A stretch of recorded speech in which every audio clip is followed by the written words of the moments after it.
All right, I'd like to call this city council meeting to order. It is May 5th at 8 p.m. Very sorry about that for all you had to wait. Addie, would you call the roll? Cobb. Present. Duda. Here. Larson. Maddox. Here. Russell. Petrus. Here. Posh. Here. All right, all members are here. We're going to amend the agenda and add Resolution 8825, 2025, and also Bob Ivory to speak after the clerk of council report. Do I need to make a motion for that, Addie? Okay, so, or somebody needs to make a motion. Mr. President, Yes. I motion to amend the agenda to add 088-2025 to the agenda. So moved. Second, that would be a second. And Bob Ivory. Wait. Yeah, you Can we do the Do you Bob? need to? Can Sure. we- And can we do Mr. Bob President, could I amend that motion Yeah. to also move up Mr. Bob Ivory? Yeah. Ivory? Yeah. Thank you. Okay, that's good. And we have a second? Second. All right, all in favor? Aye. Any opposed? All right, the agenda is amended. Where are my glasses? All right. Approval of the minutes. We didn't have any minutes, did we, Addie? Nope. Okay. Communications from the mayor. Oh, he's not here. I should have looked up first. Okay, we'll come back to that. Any departmental reports? All right, report from clerk of council. Well, I have no report. However, I actually have something, Okay. if you wouldn't mind. So this is from, I'm going to read this. Actually, I'm not going to say who it's from until the end. But this is not from me. Good evening, Council, Mayor Sarin, and Law Director Hannah. Although I am unable to join you in person this evening, I want to extend my heartfelt congratulations and admiration from afar. I'm attending my own duties as clerk of council for the city of Beechwood tonight. You can guess. But I couldn't let this moment pass without celebrating someone truly remarkable, your clerk, my peer, and my dear friend, Addie. This week, as we mark Municipal Clerks Week across the nation, it's only fitting that you are also recognized, Addie, for achieving your certified municipal clerk designation, an incredible accomplishment that reflects your dedication, professionalism, and passion for public service. As the Vice President of the Northeast Ohio Municipal Clerks Association, an organization in which both Addie and I are proud to serve, I have had the privilege of seeing your commitment to our profession firsthand.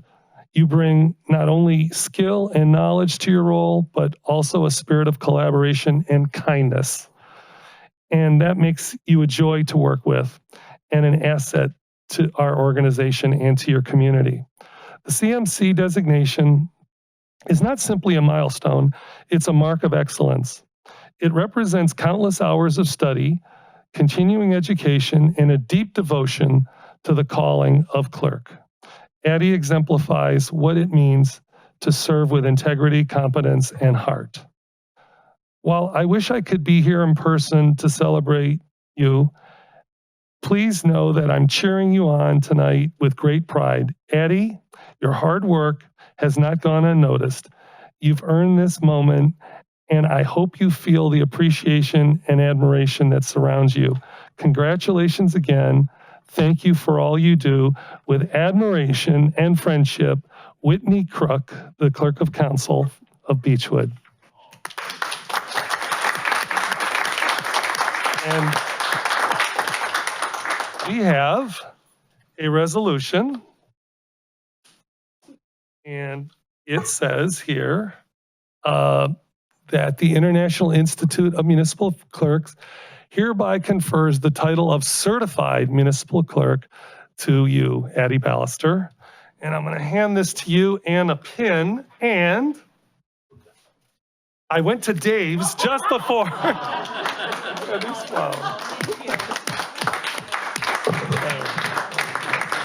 Yeah. All right. Can we come out and just get a picture here?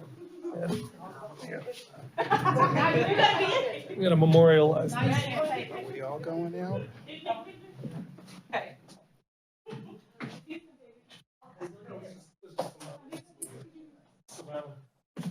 Was that Dave's in Cleveland Heights? Right here. Shot local.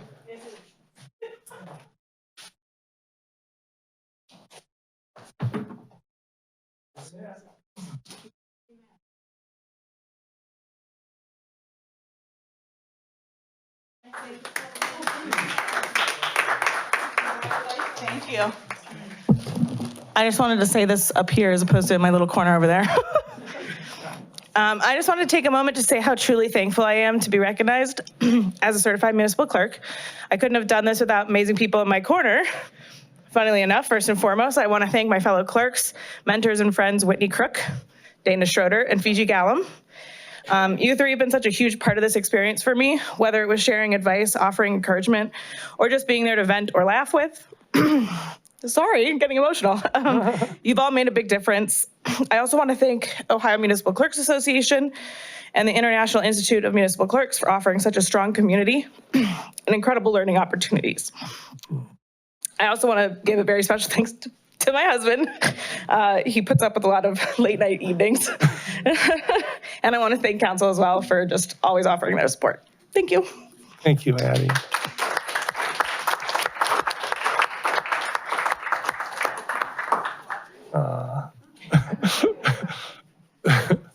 That's sweet. Okay. We'll be over directly after. All right. Mayor, you can do your mayor's report now, if you'd like. All right, need to make some things a matter of record. Sealed bids were received on April 24th, 2025 for project 2503, South Taylor and Blanche Sewer Project. Great Lakes Crushing submitted the lowest and best bid in the amount of $115,675. 5 bids were received in total for that project. Great Lakes Crushing, again, was the lowest. Others were Northeast Ohio Trucking, Fabrizi Trucking and Paving, Cook Paving, and SET Incorporated. Second, sealed bids were received on April 30th, 2025 for project number 2501, 2025 road program. Roniak Paving Incorporated submitted the lowest and best bid in the amount of $2,333,785. There were 3 bids total. They were received by Roniak, Geauga Highway, and Vandra Brothers. Any questions? All right. And that concludes my comments for the night. All right. Well, thank you, Mayor. Next, we have Bob Ivory, who's going to come up and talk. Well, actually, go ahead. You can. Vice President Russell will introduce. Yes, the gentleman coming forward now is Mr. Bob Ivory. He is the gentleman who is working with Amani Church for a Myers Manor transitional living facility for homeless women and children project. It's a resolution a draft that I have put forth for council of I guess, donation or allocation of $100,000 that the council will be looking at to go over. And, but Mr. Ivory came to give you all a little bit more information regarding this project. Thank you. Thank you. Thank you very much, Council President Kuda, Vice President Russell, Mayor, and members of council. Appreciate this opportunity. I want to preface my comments with also thanking the Planning Commission, which issued the conditional use permit for this project a few months ago in order for us to move forward. In essence, I've been able to service the Cleveland Heights University High School District going on 12 years now. I direct an initiative, it's called Student of Promise. It's a closing achievement gap model. I guess a extension from the former governor's initiative. I was in the Governor Strickland's achievement gap effort in his tenure. So this model has evolved throughout the years, and I've been in the Cleveland High School District for sort of like 12 years now. In conversation with the administration there, they brought to my attention another risk factor that our students face, and that is homelessness. To my surprise, actually, I learned that in the district, there were some 140 students affecting some 91 families that were actually homeless. So in my meeting with the Amani Temple campus, in which they have a rectory, formerly the St. Louis Catholic Church, Catholic school, and it's been empty. So in dealing with the pastor and the church community there, conversation with the school district, I felt that this would be appropriate and also a very doable project in order to convert or to repurpose that rectory in order to house homeless children and their mothers, and particularly in Cleveland Heights, even though it's not exclusive to Cleveland Heights, but just based on the numbers alone, 140 students affecting 91 families, I believe that some 30 families at a time, we will be able to address this need. So the model is not simply housing or shelter, it's also transitional services in order to allow what I would call go from intake to independence. How do we have these mothers and their children evolve and transfer and transition into independency? And through that, and there's been a lot of support. Councilwoman Russell has convened, we had a meeting at the church late fall that convened businesses in the community. It convened stakeholders. We've already been receiving donations. We've working with PNC, who's also been very instrumental in helping us provide services, financial literacy, preparation for even I just heard a second ago when we were in the other meeting about home ownership. I truly believe that some of the residents in this facility will go from homelessness to home ownership. And I believe our array of services will help them provide it. So I just appreciate the introduction to this legislation, ask for your support, and look forward to continual dialogue about this project. Thank you. Thank you. Please let them know that the county has also Yes. supported this Yes, initiative. I was successfully awarded ARPA dollars, $250,000 in ARPA dollars, sponsored by Councilman Pernell Jones and approved out of their Sustainability Committee, Councilwoman Signings Committee, and that will allow us to begin the process of some renovations and some upgrades in order to get us to be move-in ready. So I appreciate the support. The mayor issued a letter of support at the end of the fall. So I just believe it's a project that we all can come together around on behalf of those that are facing some challenges. Thank you so much. Maddox? Yes, again, I just want to say thank you for coming in and the project that you're doing. I want to reiterate with you other elected officials and how highly they speak of this project and are excited about it. I've talked to several of them, so I'm looking forward to this. I also wanted to publicly thank Imani Church. Yes. This is not the first time that they pulled and pushed to try to do community engagement through outreach specifically. And even when things have shifted or transitioned, they come back to the table. And so it's just shown, I'm so thankful to have them as a neighbor right there at Taylor and Monticello. They do tremendous work there.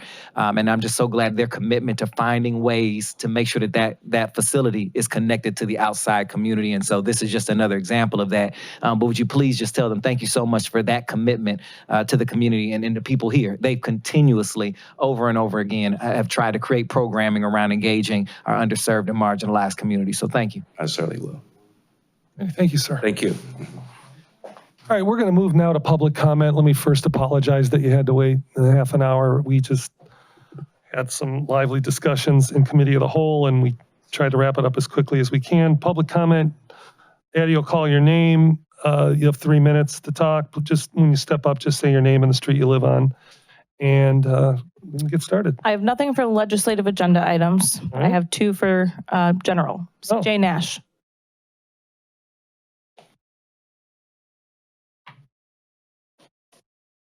CJ Nash, Vandemar Street, and I'm going to ask a question, and I hope I'm wrong. I want to be wrong. Are you guys getting ready to put shipping containers in Dennison Park? Yes or no, please? I hope not. Are you getting ready to put shipping containers in Dennison Park?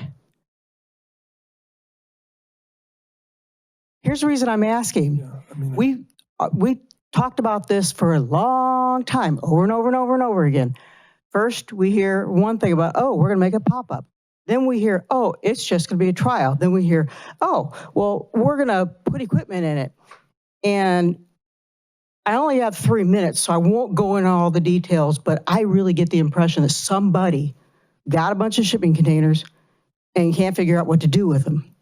And I haven't said anything about them for a long time, and neither have a couple of my friends, because you guys had said, we're not doing the shipping container things. Then I get the Focus magazine and read the Denison Park. Yeah, I read the Focus magazine. Read the Denison Park thing.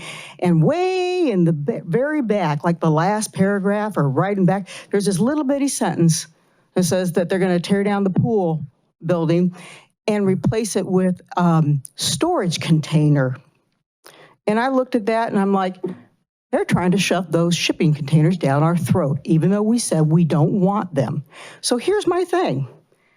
Yeah, you could do some great things with shipping containers. You can make them look great. I guarantee that is not going to happen here.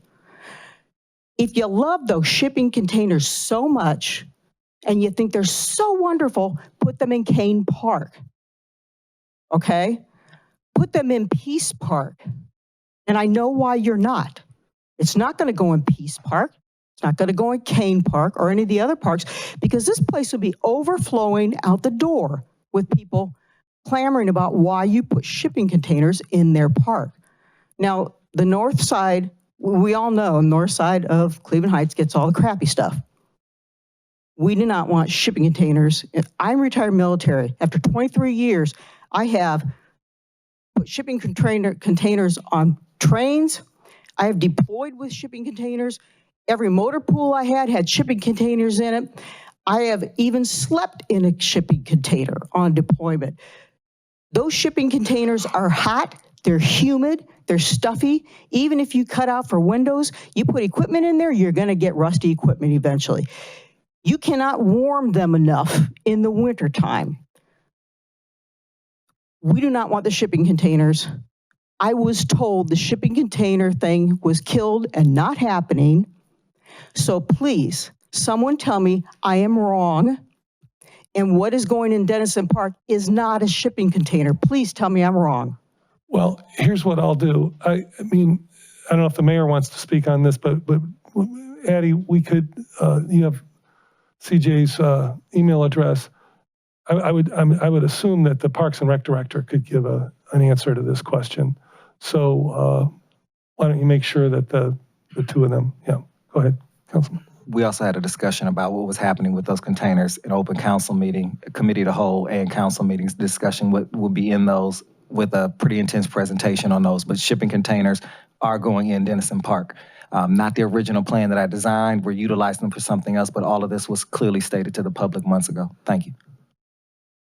Okay, I was unaware of that. Go ahead. Can we just get an update into this? Because this is the first time I'm hearing it. Well, I mean, that's what I think we'll have to do with the Parks and Rec director. Anyway, go ahead. Melody Joy Hart.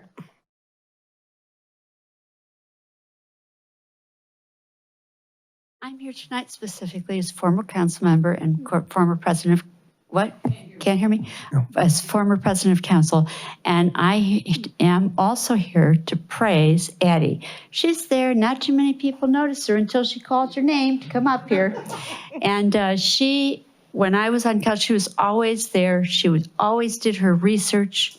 She always had the right calls. She learned to draft legislation. She was invaluable.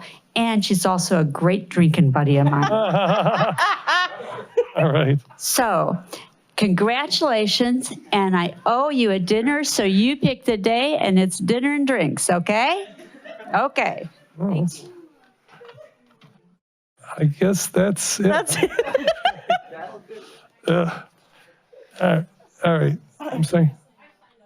Oh, did you? I'm sorry. I didn't have them over here. Oh, and we have another one. I'm sorry, guys. I only had two over here.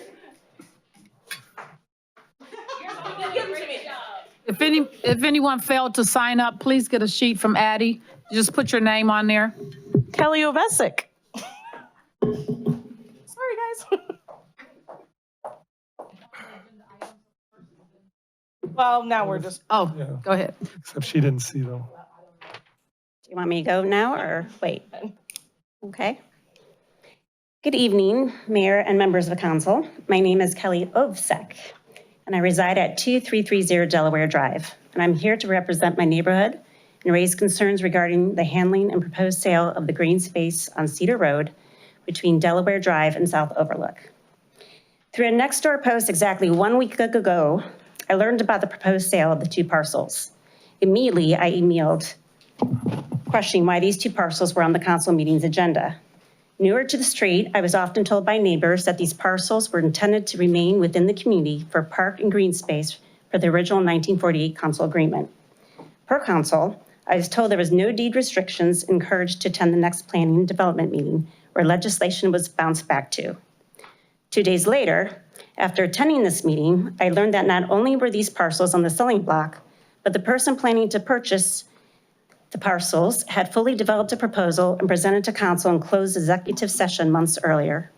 Safety concerns I had brought up were never addressed. Now, as the week has moved on, more information has surfaced. I thank my diligent neighbors for their sleuthing skills. I now know that these parcels and proposed development have been brewing for a lease since January of 2024. I now know that the proposal consists of 3 tiny homes on a 2-acre lot. I also now know that the city offered these parcels for development without requesting an RFP, request for proposal. I moved to Cleveland Heights at the time the residents were voting to change the government from a city administrator to a strong mayor and council. I read during this time that the impetus for change was because the residents were tired of political figures deciding what was best for Cleveland Heights as opposed to its citizens. History proved that residents were not asked to be involved with what was happening around them. This new form of government voted in was promising to change this. Clearly, this isn't the case. I'm truly saddened that a valued area of green space for over 70+ years be tossed to a developer without any discussion with the people that enjoy it and use it daily. This isn't a huge plot of land hankering for redevelopment. This is a place where tall trees line one of the bordering houses, helping with noise and light pollution from the busy street and neighboring Ascent building. It's a buffer between the busy road and the neighborhood. It has potential to make a very busy street and joining sidewalks safer for the people who use it. And for the city that claims it's a tree city, an environmental friendly one, and offers an opportunity to update the area for a better green space, increase safety on an increasingly busy street, and to maintain it so all residents can enjoy. I wish our mayor and the director of city and planning and development would not look at vacant parcels only for development, but would view these like green space, like the green space between Delaware Drive and South Overlook as opportunities for improvement and beautification. I love the idea of tiny houses. They have been discussed within city walls, but as additional units on residents' owned properties, not scrunched into a small footprint. When I left the planning and development meeting- Kelly, I'm sorry, you just have like maybe 10 more seconds. Ooh, quick. Well, then I'm gonna go back to the end. I canvassed this neighborhood on Sunday. You received the petition that many people signed. The frustration that is apparent is incredibly obvious. Council, my last things to you. It's your responsibility to determine and approve the most appropriate action for this neighborhood, and your constituents lies with you. As I stated in the meeting I attended, you have the power to stop the sale, and you also have the power to make it go away. Please remember you're voted into your position to represent your constituents. But how can you represent if you aren't transparent and if you are unaware? No one asked, no one even tried. Be the change the residents asked you to be, and please don't be part of a broken process that is trying to continue and stay broken. I thank you for my 3+ minutes. John Gall.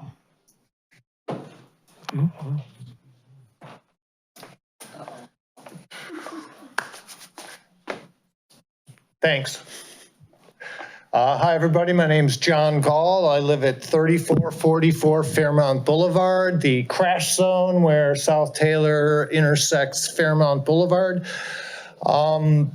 About 2 months ago in March, I was invited to a meeting here at City Hall. It was run by Dan Horrigan, the city administrator, and also in attendance was Kevin Westbrook, an engineer with GPD Associates. I was invited along with several of my neighbors. We're all, in the area that is affected by what's going on in that intersection. It was a good meeting. I admit I went in with a bit of a chip on my shoulder because this is a long-standing issue with me, and I would say that by the end of it, I was very pleasantly surprised by Mr. Horrigan, the way he handled things. He listened. He seemed to have I assume he's the one that hired GPD. Can you confirm that or not? Did he, in his short tenure, he came on board and realized that, hey, that's a big issue going on down there. What the heck's going on with it? I better look into it. So I'm assuming that Mr. Horgan initiated GPD being hired, yes? No one else has ever admitted to anything. Anyway, this meeting went well. I left feeling pretty positive. I had been listened to. I think progress was being made. Mr. Horgan resigned 3 days later. Since then, I let quite a bit of time pass, but over the last, say, 3 weeks, I've been trying to ascertain who in the city administration has taken over Mr. Horgan's responsibilities and oversight in regards to what's going on with this engineering company that the city hired. I would assume that if the problem is big enough that you guys would hire an outside consultant, there would be some measure of oversight from the administration. I've called, no one ever answers the phone. I've left messages, no one ever returns a message. I've left maybe a dozen over the last 2 weeks for Todd Walburn in the Mayor's Action Center. I've yet to hear back from him. And every day it's a nice, polite message. Hi, Todd, John Gall here. Same question as before. Who's overseeing GPD Associates? That's it. A name. Who's in charge? No one has ever told me. I came down here last week. I inquired at the reception desk. The big cop disappeared down the hall. Several minutes later, he returned out of the hall from the law department with a little tiny Post-it note instructing me to call the engineer, Kevin Westbrook at GPD Associate, to ask him who he's working for. So I did.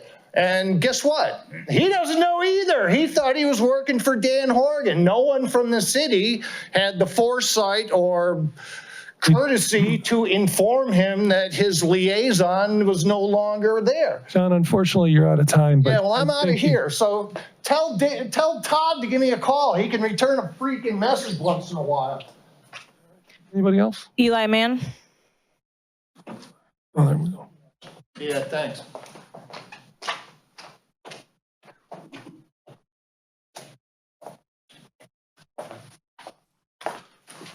Good evening. Evening. First of all, to the mayor, to the director of law, president of the council, and all the council members, and all the citizens who are here. And whoever the congratulations is for here. I'm a citizen of Cleveland Heights, a proud citizen for about 36 years. My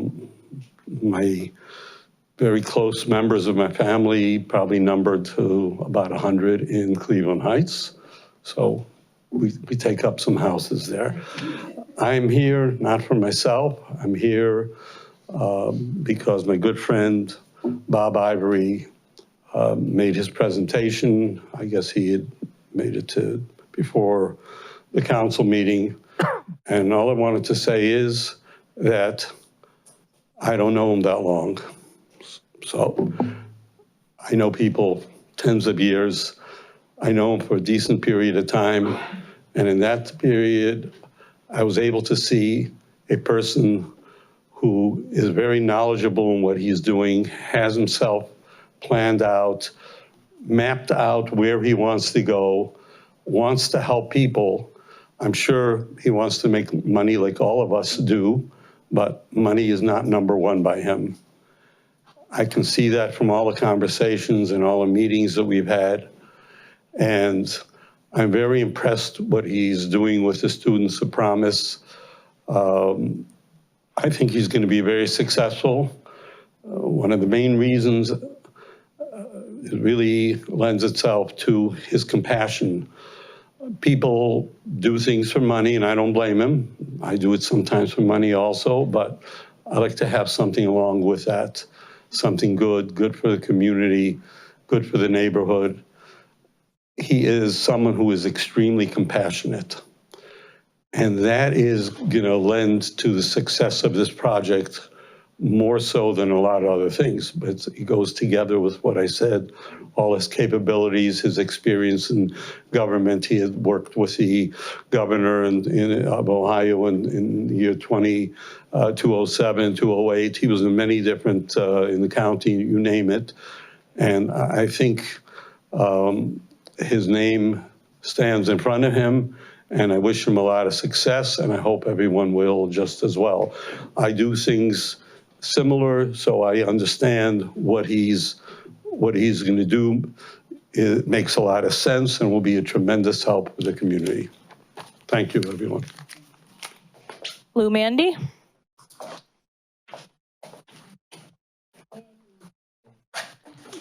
Good evening, Mayor, members of council.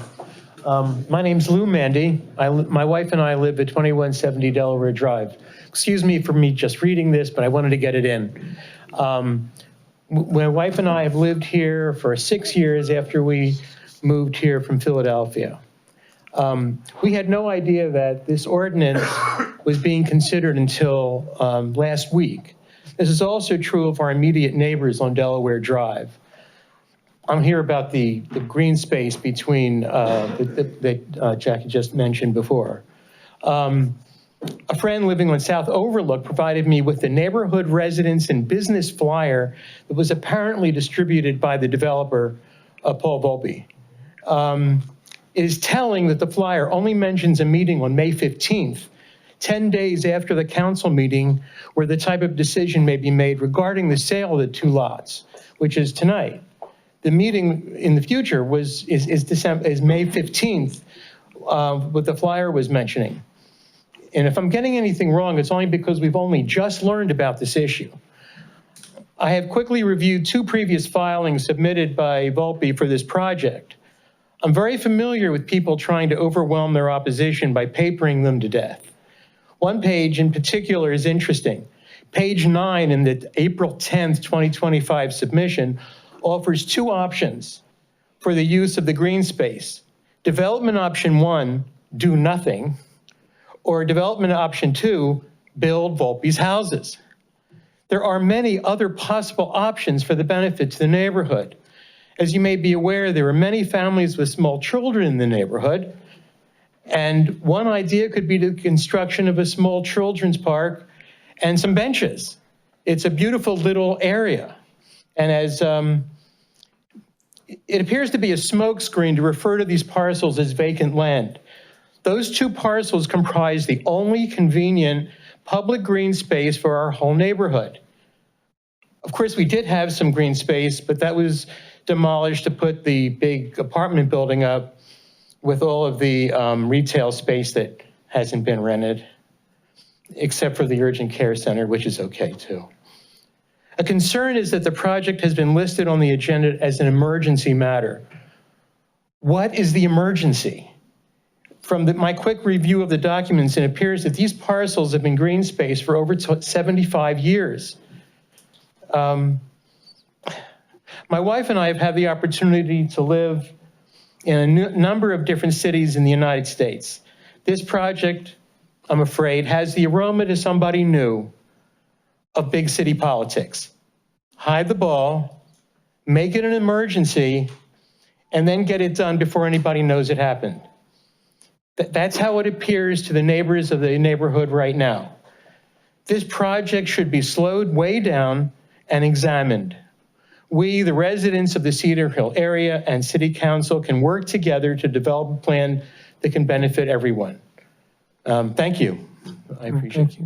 Mr. Mandy, let me just let you know that we're not voting tonight on that. And the emergency language is, it's more or less a formality about when we do vote, it makes sure that I don't need to go back and forth. I just want to. No, I'm not going back and forth. I had a feeling that may be true, but I didn't have time to find out. I understand what's going on. I just wanted to make sure that you did. I mean, so may I ask, what is the future of this right now? Where do we go from here? Well, right now, because a number of people have only very recently gotten very interested, only because they only just learned about it. Understood. And everybody's interested. and the interest varies and people's opinions vary, of course. You see that all the time. But I would just like to know where we go from here. Is there anything I can do to help facilitate getting people to talk together? I don't know. I just don't know what the process is. Well, there's a meeting on the 15th, and then there's going to be some committee, a planning commission meeting. And am I leaving out anything, Mr. Law Director? With respect to the process. pending legislation, no, I think that's. Yeah. So it's there's a couple more hoops. Okay, great. Yep. And we'll be notified of it. And is there anything I need to do to sign up to be notified? That I don't know. Yeah. So I believe there is a portion of our code that at the very least allows for people to sign up to be notified by the clerk of council meetings. I'm not exactly sure how council deals with that. The same would be true for planning commission, and we can find out who manages that piece of it. And I was going to say as well, on the city council agendas and minutes page, there is a subscribe button that you can subscribe to. And then every time an agenda gets published. Oh, okay. To you. Well, thank you. And thank you for asking. Well, thank you very much. Amy Eugene.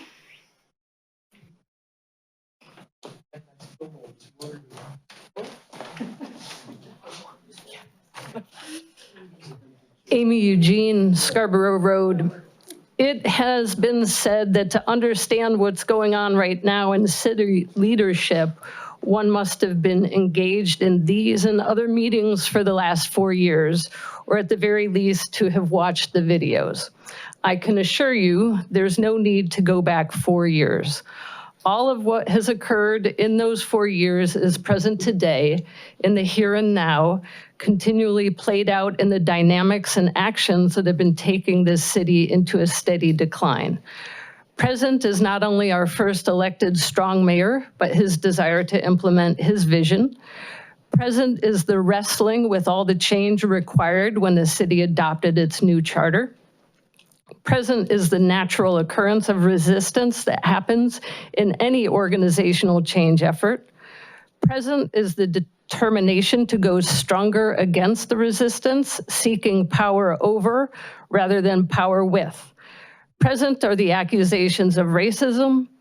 Present is a quorum level subset of council that met outside of council meetings.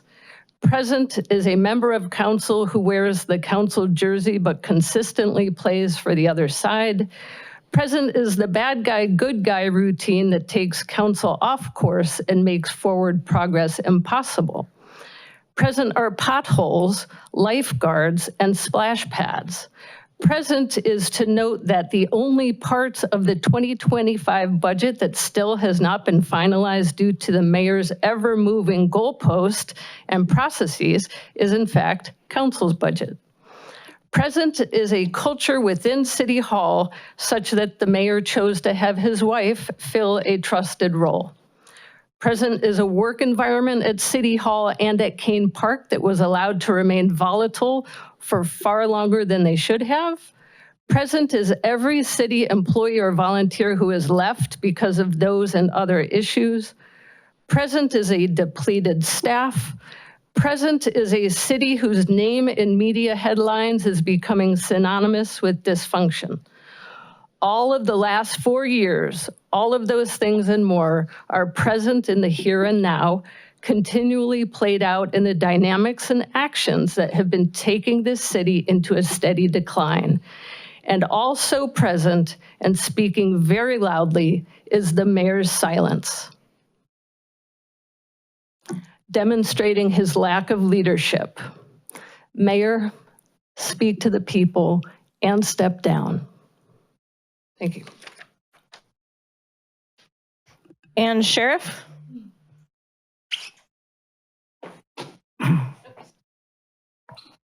Good evening, council. Good evening, mayor and everyone. My name is Ann Sheriff. I live at 2261 Delaware Drive. And I think I sent to the mayor and to the council members an email with a memo and signatures from some of the neighbors that are here and many other neighbors who live at the top of the hill. I'm here tonight with my neighbors to represent more than 40 people who live at the top of Cedar Hill. We sent this memo to you all with our concerns about the city's plan to sell city property to a private developer. The 2 lots in question are between Delaware and South Overlook along Cedar Road, and the ordinance that is on tonight's agenda but may not be discussed, I'm not sure, is ordinance number 063-2025 PD, legislation related to the sale of 2 city-owned properties on Cedar Road for development. The letter that we sent to you tonight, the mayor's, does 3 things. First, the letter urges the city to reconsider the decision to sell a very valuable green space and to explore other options for its use. Currently, the 2 lots are heavily used as a pedestrian-friendly space. The green space enhances our property values in our neighborhood and in Cleveland Heights. The second thing the letter does is communicates residents' expectations that the city will actively solicit resident feedback and take residents' views into consideration into planning this space that we highly value as part of our neighborhood. Third, the memo urges the city to pause any further action, and in particular the sales of these lots, until the city has explained in writing what planning and negotiations have taken place to date, and until the city has considered the community's needs and use of this space. Many signatures on this memo urging a reconsideration of a plan to build houses on a valuable green space are evidence of how much we at the top of Cedar Hill value this much needed green space in our neighborhood. To date, more than 40 residents on Delaware and South Overlook have signed this memo, and this is in the last 48 hours. And we still have neighbors in the area who wish to add their signatures to the letter. So in closing, I request that City Council and the mayor and the city, first of all, read this letter and the reasons that we value this space and reconsider. And also respond to us in writing with a timetable and a plan moving forward. Thank you. Diana Gurley.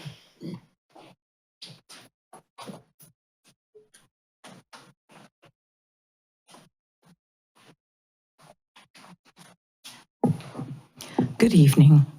My name is Diana Gurley. I live at 2160 Delaware Drive, immediately next to the green space. It is space that we treasure, in particular because when the ascent went up, it devastated me as a resident of this neighborhood for 25 years. We lost so much space, so much quiet, so much of what Cleveland Heights is about. And the noise was unbearable for years while that went up. And now it's still, the retail space is vacant and the neighborhood is congested. And the cars now, the traffic that goes by on Cedar is very loud and very busy.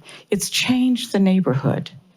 And now we're having this proposal to place 3 more houses across the street from all of that residential building, that huge residential building, with no consideration. I received a call from Mr. Volpe a few weeks ago saying, would you mind, I'm thinking about maybe trying to buy this property, and I'd like to know if you would mind if I just dig to see where the sewer lines are. I have nothing to do with that. But that's all I heard. And then I received a flyer. I'm probably one of a handful of people, if that, who received a flyer from Mr. Volpe inviting us to a meeting on the 15th of May. But there's been no information about this meeting, about a first reading, about what the community wants or needs. For a long time, when the Ascent was going up, there was a real desire to build up this green space so that it would allow some park benches for the people who use it heavily. All winter long, and in bad weather, the sidewalk on Cedar Road is not shoveled. There is no place for people to walk. And we treasure this spot because it's a place where we train our dogs, where children come out and look at the sky. It's the only little space we have left. And I can tell you that every neighbor I have talked to really does not want this. We would like to hear from you when there are meetings. We would like to know if sale of this land, which was supposed to have been deeded to the city, I thought for 100 years, is going to be considered. We would like to know what you're doing. And we would like to be able to talk to you about what we want in the neighborhood. What we want, probably many of us, and I'll ask around and see what people think, is park benches and a place for children to play with their dogs and a sidewalk so that people don't have to walk on the unplowed land on Cedar Road, which is very dangerous. And that's all I have to say. Thank you very much. But please let us know what's going on. Angel Fasolo?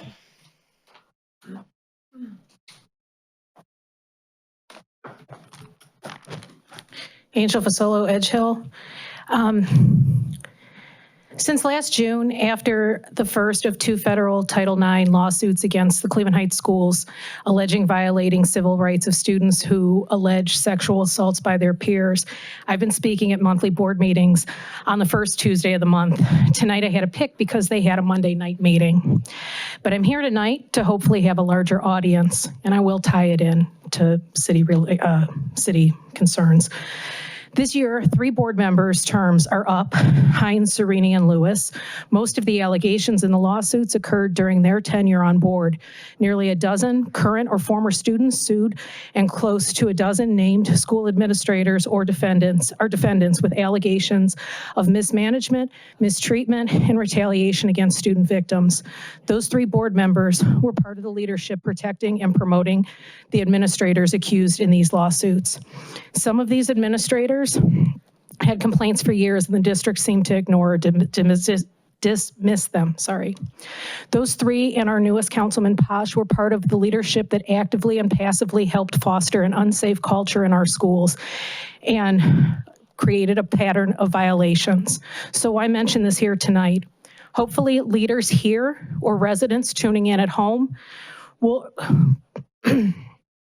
urge more. Hopefully leaders here or residents tuning in will urge more community members to consider running for school board. Hopefully more residents will take time to tune in to board meetings and ask more questions. I urge all here to not endorse incumbents Hines, Lewis, or Sereni if they are on the November ballot. I hope more of you question what's going on in our schools and with school leadership and hold the school leaders accountable. If there's someone at home watching who wants better for our schools, teachers, staff, students, and families, please consider running for school board. You still have time. You don't need tons of signatures to get on the ballot, and you don't have to have a student currently in the schools. You have to care and want to serve better than some school board members have. Coincidentally, the Cleveland Rape Crisis Center spoke to the council before this meeting tonight, reminding them that even though Sexual Assault Awareness Month last month is over, you can be aware and take action year-round. Leaders here and residents too should be more aware of the allegations of assaults of students and take more action. Finally, speaking of poor leadership, Saren, you should resign. You've been an embarrassment in the news, in City Hall, throughout the city. It's embarrassing to see the headlines over and over about more dysfunction and craziness at City Hall under your leadership. Resign, and I hope you don't end up on the ballot. David Shigley? Did I pronounce that right? I'm sorry. Good evening. Oh, boy. Good evening. David Shegley. I worked for Social Security for 25 years, and I've worked alongside Davita Russell for many of the years that I've been in Ohio as a union member, as a Social Security worker, and as an AFL-CIO board member in Columbus and here at the North Shore in Cleveland. There's a resolution before you. I thank you for looking at it and reviewing it. We're seeing unprecedented attacks in many, many areas, but Social Security has to be at the top of our list, folks, near the top, if not at the top, for concern. The administration, meaning the White House, is seeking to break what has been well established and well run for 90 years. This breaking has to do with creating toxic work environments in your local offices, in regional offices, and at headquarters. Systems people that run this delicate, well-preserved, rather ancient computing system, 45% were retirement eligible before January 20th. These are dedicated folks that keep checks coming out in a timely manner, that provide all kinds of information at the portal for Social Security constituents. And who are the constituents? Nearly every American, almost certainly every person in this room has a connection in some way or another to the Social Security program. So we are here tonight, my colleague Brian Pearson, Executive Secretary of the AFL-CIO, to ask that you sign on. The reason for presenting this resolution at City Council to protect local Social Security offices and to protect staff.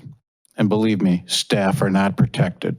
And when staff in the thousands are drained, are paid to go away after creating a toxic work environment and being threatened in the way that they have been mistreated, these are professional people who do the very best they can when they show up to work. I worked there for 25 years. I know of what I speak. So we're asking, the reason why we're asking city councils to sign on is to project some pressure upward to the federal people that are considering budgets and that are just sitting back while all this is happening. So we ask for your support. We're grateful for you having this resolution to protect Social Security, Medicare, and Medicaid, because all three of these programs are extraordinarily important for Americans. We ask for your support, and then we ask that you let these Congress people know and senators know around the state of Ohio that you have signed on to this. Thank you. That's all. Oh, there you go. And thank you all for being patient with us. I know you had to wait almost a half hour for us to get started. And again, we do appreciate it. We're going to read a lot of legislation right now, just so you know. First, we have first readings for consideration for adoption tonight. Eddie? It's a lot easier to read from over here, guys. Resolution number 071-2025 on first reading. A resolution authorizing the mayor to enter into an agreement with the McLean Company for the acquisition of a Falcon 6-ton recycler diesel pump trailer hot box and accessories for the Streets Division of the Department of Public Works, and declaring the necessity that this legislation become immediately effective as an emergency measure, introduced by Mayor Sarin. So moved. Second. All right, any discussion? All right, hearing none. All in favor? Aye. Any opposed? That motion passes. Next, I have resolution number 072-2025 on first reading, a resolution appointing Jennifer Bartlett as a member of the Parks and Recreation Advisory Board of the City of Cleveland Heights, Ohio, to fill a vacancy for the remainder of the unexpired term, and declaring the necessity that this legislation become immediately effective as an emergency measure, introduced by Councilmember Cobb. So moved. Second. All right, any discussion? All right, all in favor? Aye. Any opposed? Motion passes. Next, I have resolution number 073-2025 on first reading, a resolution appointing Patrick Crago as a member of the Transportation and Mobility Committee of the City of Cleveland Heights, Ohio, to fill the vacancy for the remainder of the unexpired term, and declaring the necessity that this legislation become immediately effective as an emergency measure, introduced by Councilmember Cobb. So moved. Second. All right, any discussion? All in favor? Aye. Any opposed? Motion passes. Next, I have resolution number 074-2025 on first reading, a resolution appointing Susan Kenny as a member of the Commission on Aging of the City of Cleveland Heights, Ohio, and declaring the necessity that this legislation become immediately effective as an emergency measure, introduced by Councilmember Cobb. So moved.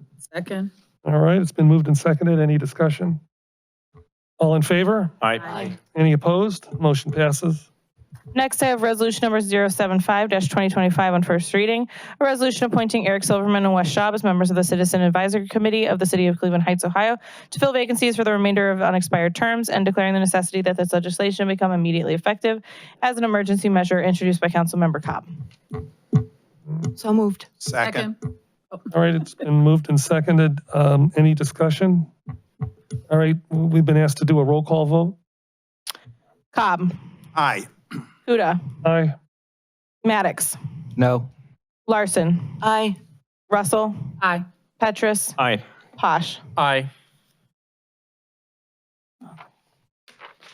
Next, I have ordinance number 076-2025 on first reading, an ordinance amending ordinance number 011-2025 relating to appropriations and other expenditures of the City of Cleveland Heights, Ohio for the fiscal year ending December 31st, 2025, and declaring the necessity that this legislation become immediately effective as an emergency measure, introduced by Councilmember Larson. So moved. Second. All right, any discussion? Councilwoman Larson? We had quite an extensive discussion this evening in Committee of the Whole on this ordinance, and I'd just like to share with people that the logistics of how this is going to work, the council has made some requests for money to be spent on internship program for council, on some fun runs, on the music hop, on a composting pilot program. And so what's going to happen in order to make sure those funds are available, which they are, it's just at this point in time, what will happen is the funds will be moved from the unencumbered general fund 101 into council's 1101 city council fund. And they will sit there for temporarily until we've determined the correct departmental funds for those monies to go into. I would also like to add that this composting pilot program is very important to me. I've been working on it for months, and I will require administration help from it, because we'll have to issue an RFQ to get the companies to step forward that could provide the services that we need. I'll need help locating the 2 drop boxes. One will be north of Mayfield, one will be south of Mayfield, and I will need help from the administration promoting the program and educating. So these are programs that are extremely important to council, and we are moving forward with them and hope to be approving tonight. All right, Councilman Maddox. Just want to thank Councilwoman Larson for this. Excited about this program. Looking forward to getting it funded and getting it rolled out. I'm hearing great positive feedback from residents all over. So thank you again for this. Any others? And Councilwoman Larson, thank you for your leadership in the Finance Committee and taking the, leading on this ordinance as well. You're welcome. All in favor? Aye. Aye. Any opposed? Motion passes.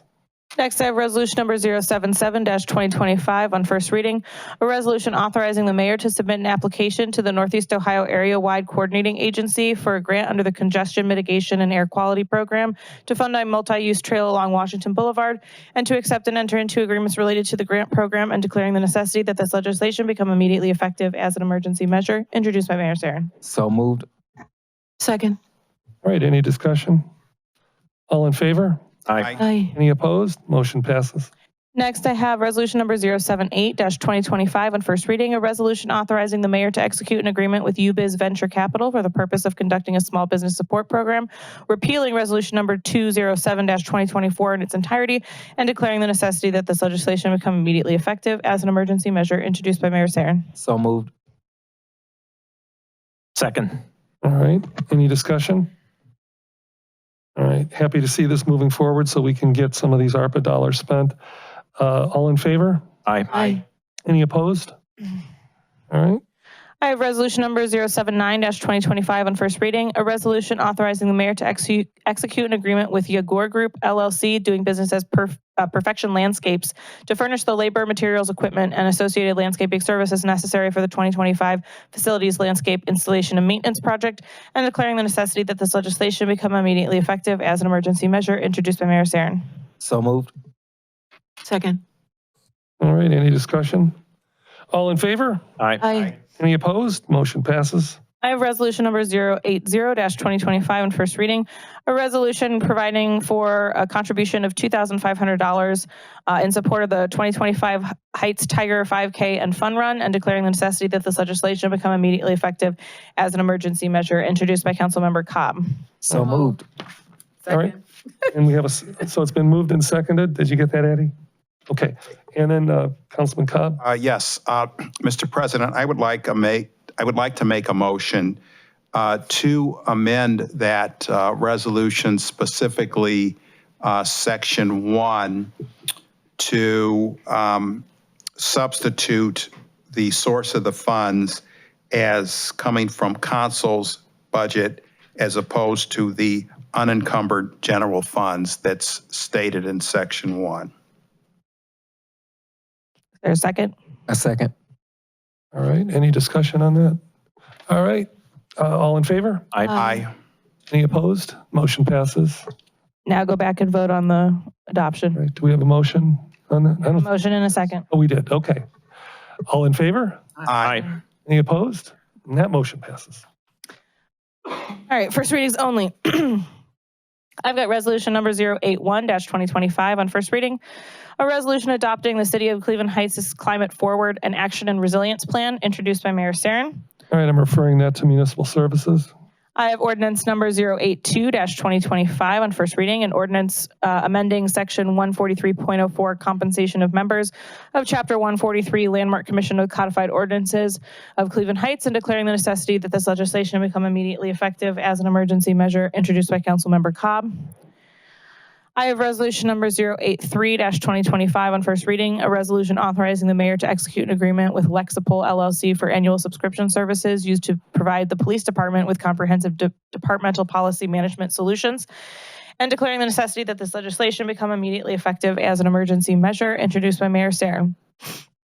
I have ordinance number 084-2025 on first reading, an ordinance enacting a new section 171.16 city contract publication requirements, requiring transparency and accountability for contracts, introduced by Vice President Russell. All right, I'm referring that to administrative services.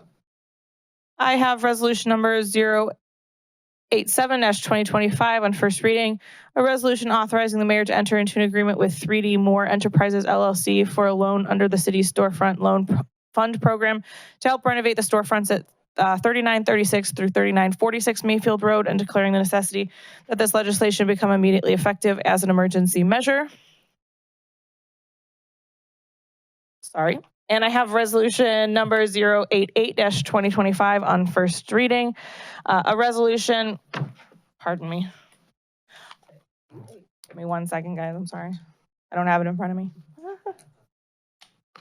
I have resolution number 088-2025 on first reading, a resolution authorizing the mayor to enter into agreement with 3D Moore Enterprises LLC for a loan under the city's storefront loan fund program to help renovate the storefronts at 3948 Mayfield Road, and declaring the necessity that this legislation become immediately effective as an emergency measure introduced by Mayor Sarin. All right, I hate when that teleprompter breaks down.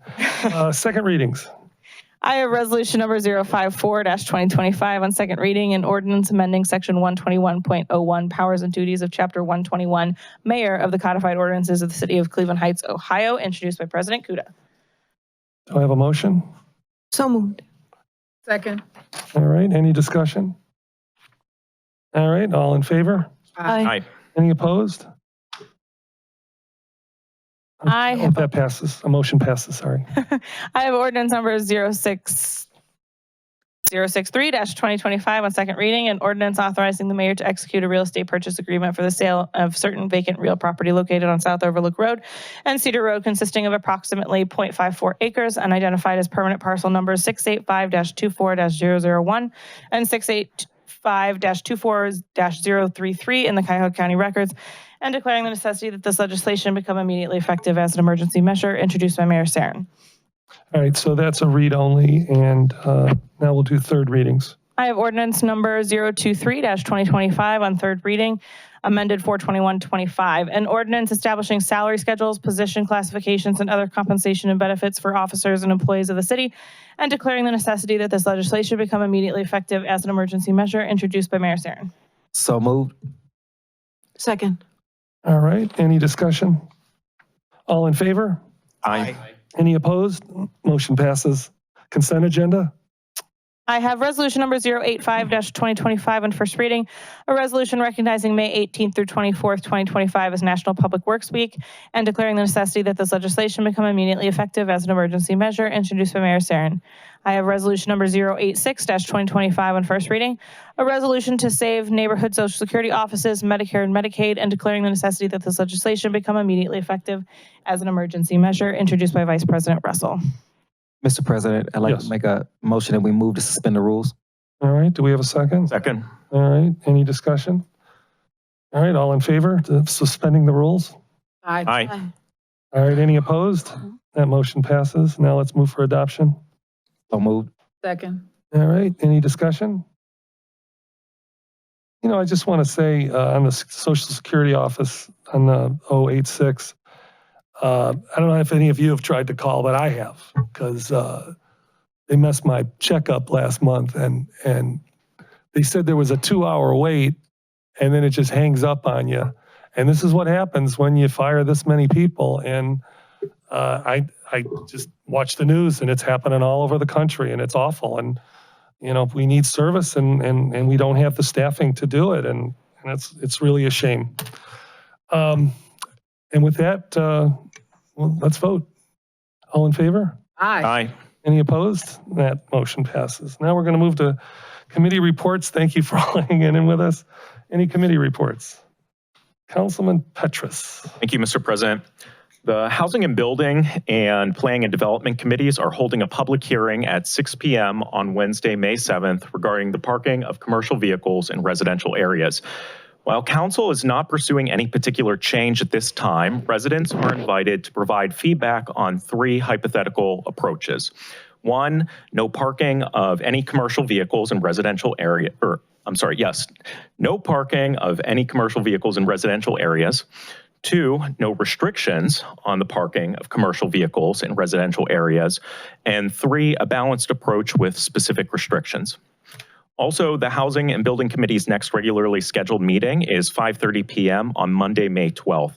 The committee requested that the law department draft legislation that would require information to be provided to people cited for housing code violations about assistance programs that they may be eligible for. During Monday's meeting, we're going to review the legislation drafted by the law department. We also took a walking tour of the Boulevard neighborhood to see things that folks in that area have identified. We have invited those neighbors into the meeting on the 12th to overview some of the things that we saw. And with that, Mr. President, I'm done with my report. Thank you. Thank you. Councilwoman Larson. Thank you, Mr. President. The Finance Committee report. The committee met April 28th. Finance Director Hairston gave us some reports on the January and February financial status of the city. We talked about formatting the financial reports that council will see in the future, understanding that the report writing in the current software for the finance department is very archaic and cumbersome.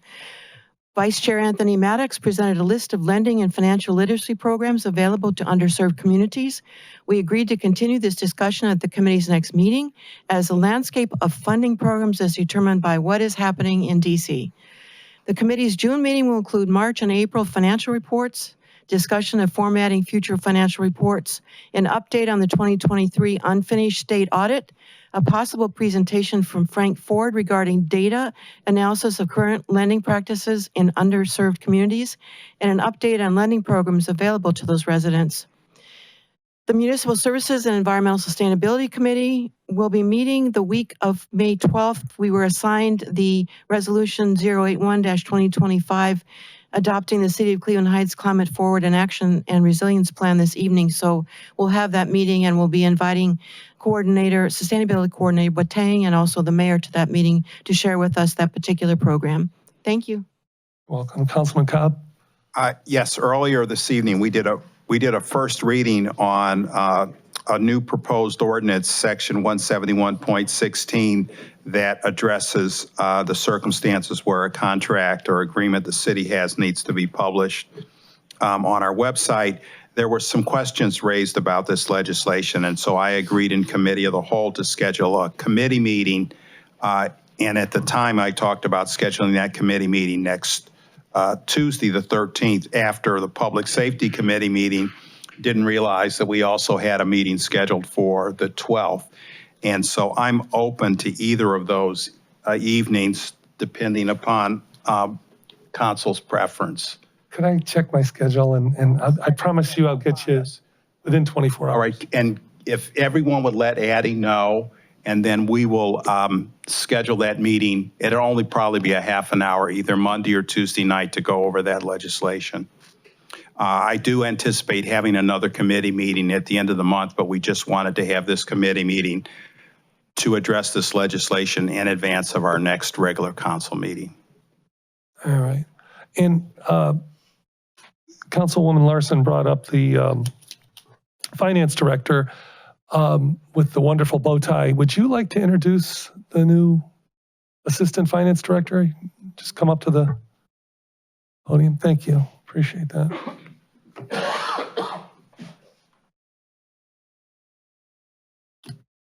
Do you think that bow tie glows in the dark? Possible. That is something. Good evening, councilors. Good evening. Evening. I'd like to introduce to you Rashawn Caldwell as the Assistant Director of Finance. She started a week ago today on Monday. Rashawn spent the first 7 years of her career with the City of East Cleveland, where she worked very closely with Director Klinkscale. She spent the next 14 years of her career with the City of Cleveland at the Cleveland Hopkins International Airport. She and I worked together for about 8.5 years. We worked on 8 audits, eight budgets, and 8 CAFRs together. And I thought about her when Mr. Feltz resigned, and she accepted the position. And I'm very excited that she's here with us here at the City of Cleveland Heights. Welcome. Welcome, Ms. Caldwell. Well, thank you. Appreciate that. Would you like to say anything? It's a pleasure to be working with the City of Cleveland Heights, and we have a lot of work to accomplish, and I look forward to digging in and getting things done. So thank you. Great. Thank you. Let's see, who else has a committee report? I'm just going to announce I will be scheduling a Planning and Development Committee meeting to take care of Resolution 087. Also, I will be scheduling a second Planning and Development Committee meeting to meet with merchants on Taylor Road. And so this is heads up for the Taylor Road's merchants. It's your turn. We have started establishing a Merchants Association for Noble. So now it is Taylor's turn. So once we finish that, then we have, I think Mr. Cobbs and I had talked about having another developers meeting and bringing in the people who are interested in purchasing lots from the city. And that concludes my report. Thank you, Madam Vice President. Councilman Posh? Back on the 29th, we had a constructive public forum regarding discussions regarding our deer population. We had representatives from ODNR and the metro parks. I would encourage you to go back and review the YouTube video on the city website to learn a little bit more about the issue. The committee again is meeting on the 13th of this month, which is Tuesday at 5 p.m. We'll be meeting with ODNR to discuss a public survey that they give out to residents and communities so they can provide input on wildlife, including the deers. So we'll be discussing that as a committee on the 13th. Everybody's welcome to attend or watch it online. That was a very well-attended meeting, very informative. Any other committee reports? Okay, let's move to old business. Let's move to new business.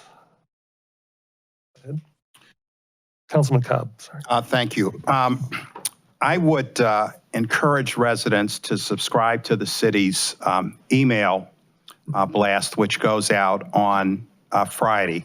I'm going to ask that our council clerk get with the administration to make sure that there is a link to City Council's agenda and packet included with that email blast. I would agree with some of the criticism that was made tonight that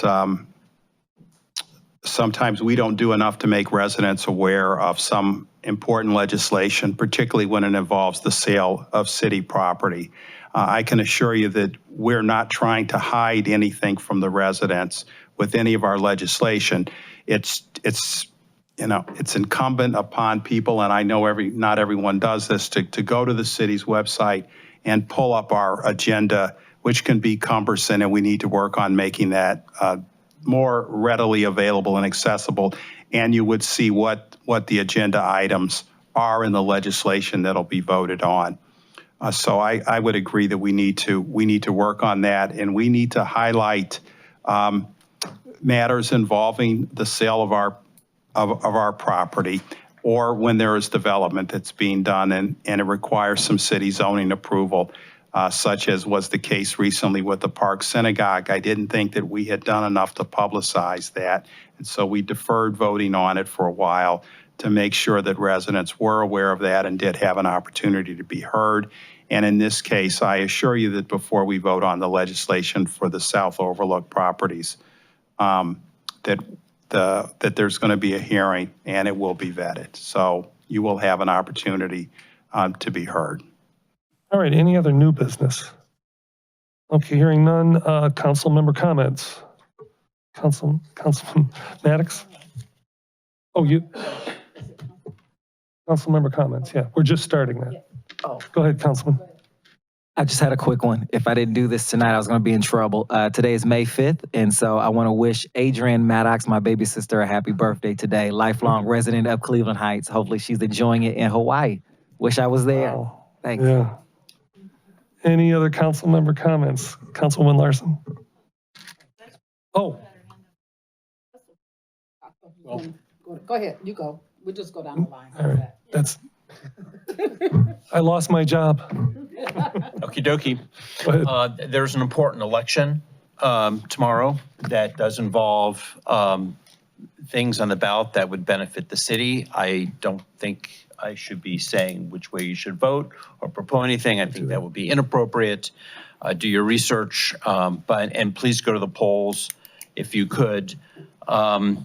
There's also an issue regarding the city schools and flyers and banners you've seen put on the fences. The school district is about to lose $6.6 million worth of money annually because of the state budget, which I know I'm supposed to be talking about things that are city related up here, but think about the last time there was a school levy in this city. This school board has done a remarkable job holding back on putting school levies on the ballot. School levies destroy communities, but they're so necessary. It's just sort of like this. I just wish we didn't have to have school levies, But if the state budget passes, you're gonna have to see school levies again, because we just cannot afford to run the schools on $6.5 million worth of revenue that has been cut, and likely the loss of federal revenue. So, right to your state representatives, explain some frustration. I think you're going to be hearing a lot more about this from not only our school district, but all school districts. Thank you, Vice President Russell. Yes, I want to just take this opportunity to thank Mr. Ivory, as well as Brian and David, for being here to talk about the Social Security resolution, which we really need to make sure we are always aware of. And I want to thank Mr. Ivory for bringing such an opportunity to Cleveland Heights to take care of our homeless. Thank you. All right. Councilwoman Larson. Thank you. May is Mary Dunbar Bike Month in Cleveland Heights. Some of the events the Heights Bike Club is sponsoring for all of us to enjoy are May 6th, tomorrow, from 4 to 5:30 p.m. is Kids Bike Afternoon at Coventry Peace Park.